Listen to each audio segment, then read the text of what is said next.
In this video, we'll be looking at sample spaces being represented by a two-way table. So I'm just going to flip this over, and we'll be on our two-way table. And the two-way table helps us, it compares multiple overlapping sample spaces.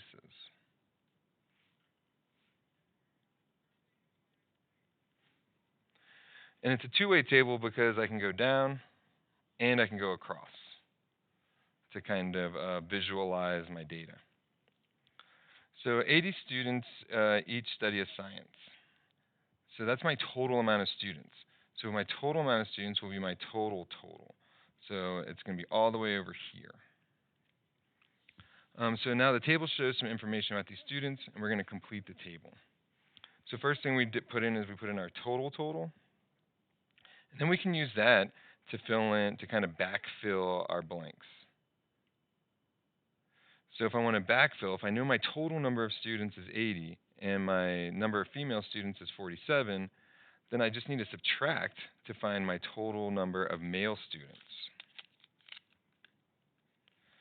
So it's kind of like it's a logical, we'll do some subtracting to go backwards, and we'll go using addition to go forwards.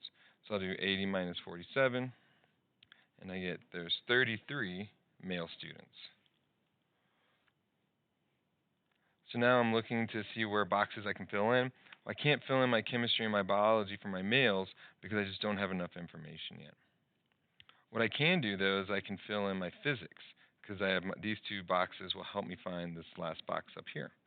So I can take my total and subtract from it my physics male students, and that'll tell me my physics female students. So we'll do 33 minus 19, and that's going to be 14. So it's kind of like a puzzle where we can't just pick one randomly to do. We have to do it in a proper order to make sense of it.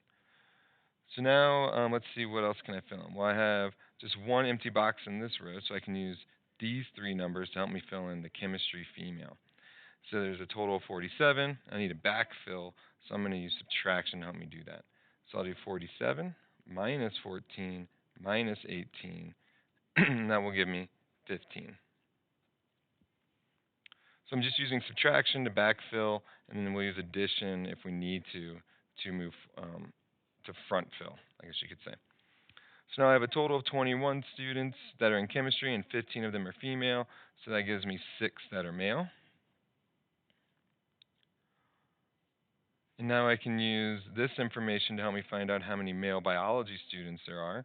So I can take my total number of male students and subtract from it the physics and the chemistry students, and that'll give me my biology. So I'll do 33 minus 19 minus 6, and I get 8 biology students that are male.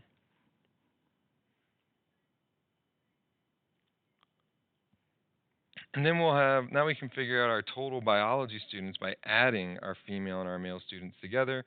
So we have 18 plus 8 is 26. And then we can double check ourselves by adding all these and making sure we get 80. And if we do that, we can feel pretty comfortable about it. So we'll do 26 plus 21 plus 33, and that equals 80. So it works out. So our next piece will be this frequency table. And the frequency table represents the percentages from a two-way table.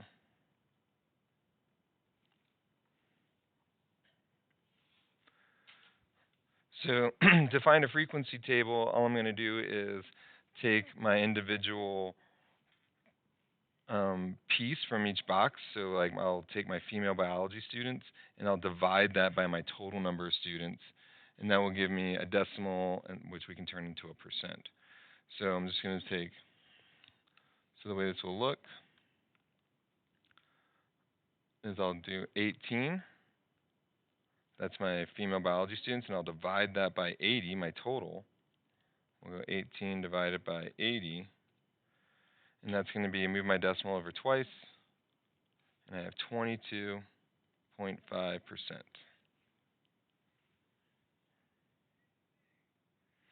And then we just do that for each one. So I'm going to go 15 divided by 80.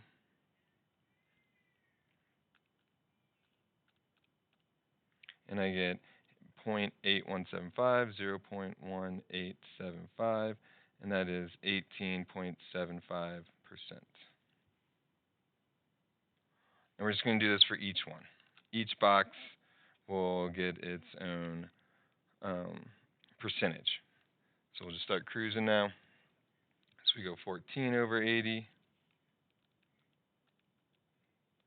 and that equals 0.175. Move my decimal twice, and I get 17.5%.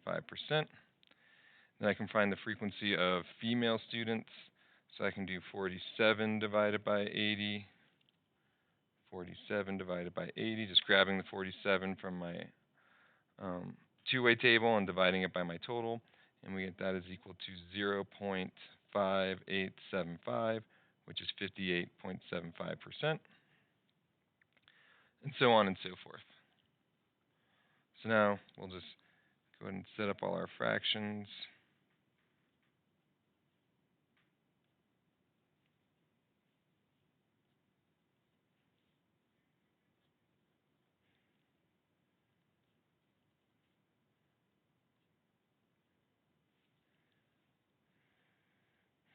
And then we can use our calculator to find our decimals and then convert those to percents. So I'll go 80 divided by 80.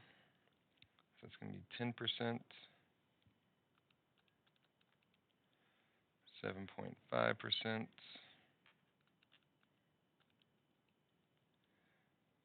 23.75%,